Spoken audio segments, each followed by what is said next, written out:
Relación a la segunda pregunta realizada por la congresista de si, además de los estados, existen otros sujetos de derecho internacional y cómo ello podría afrontarse dentro de Colombia al asumir demandas cuando existen en tensión derechos humanos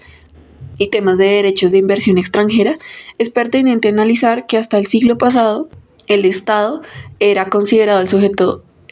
por excelencia del derecho internacional,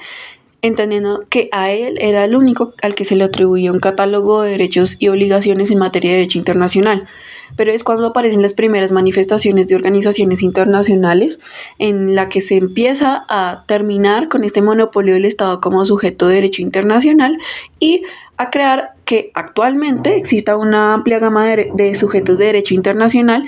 en donde no solamente están los estados, sino también las organizaciones internacionales, las organizaciones parecidas a las estatales, los pueblos que luchan por su liberación, el Comité Internacional de la Cruz Roja, etc. Y dentro de todo ello, el individuo.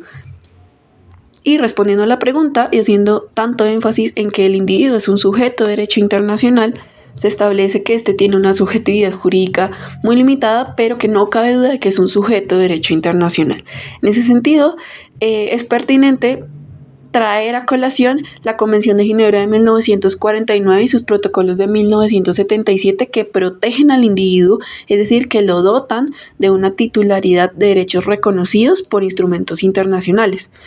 Ejemplo, en materia de derechos humanos y de derecho humanitario internacional, el individuo encuentra un sustento y una subjetividad jurídica muy fuerte,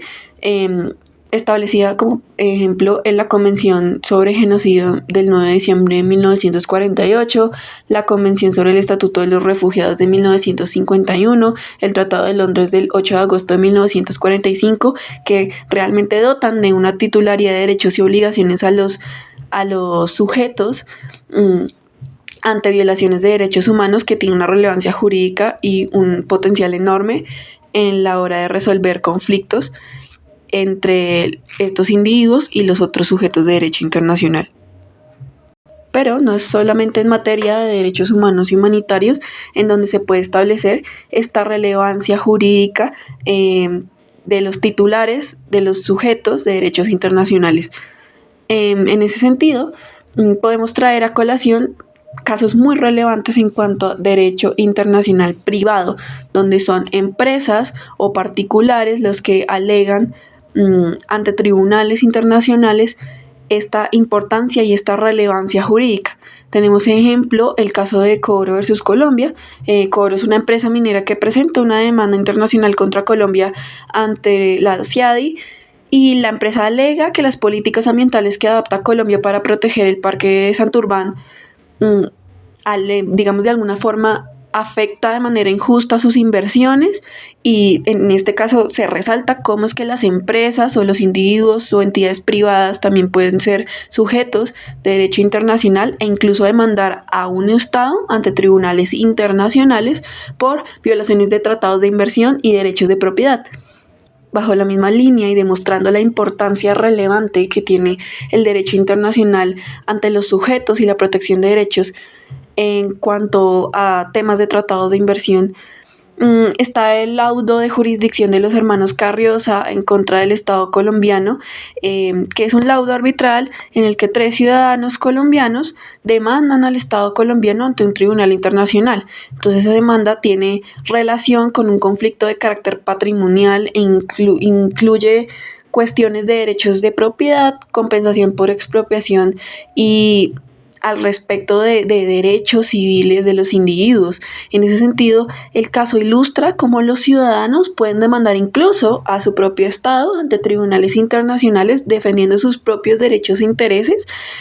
reforzando esa idea que tiene el individuo como sujeto de derecho internacional, incluso cuando es el Estado mismo el que hace parte el que vulnera sus derechos.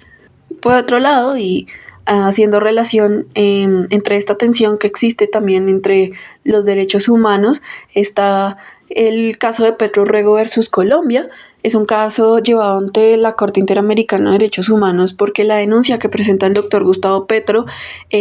alega que él se ve como víctima de violaciones de derechos humanos por parte del Estado colombiano, en el que se vulneran derechos políticos, a la libertad de expresión porque las decisiones que adopta el Estado colombiano lo excluyen de participar de ciertos procesos electorales. Entonces es un caso de relevancia jurídica en el que se establece esa especialidad que tienen los sujetos para alegar ante la Corte Interamericana, en este caso, que falla a favor del demandante, reafirmando esa idea de que los individuos pueden recurrir incluso a tribunales internacionales cuando es el mismo Estado al que hacen parte el que incumple sus obligaciones internacionales. En ese caso, y en conclusión, sí existen sujetos de derecho internacional variados, además de los estados, en donde los individuos, ya sean personas físicas o jurídicas como empresas, son reconocidos ante el derecho internacional.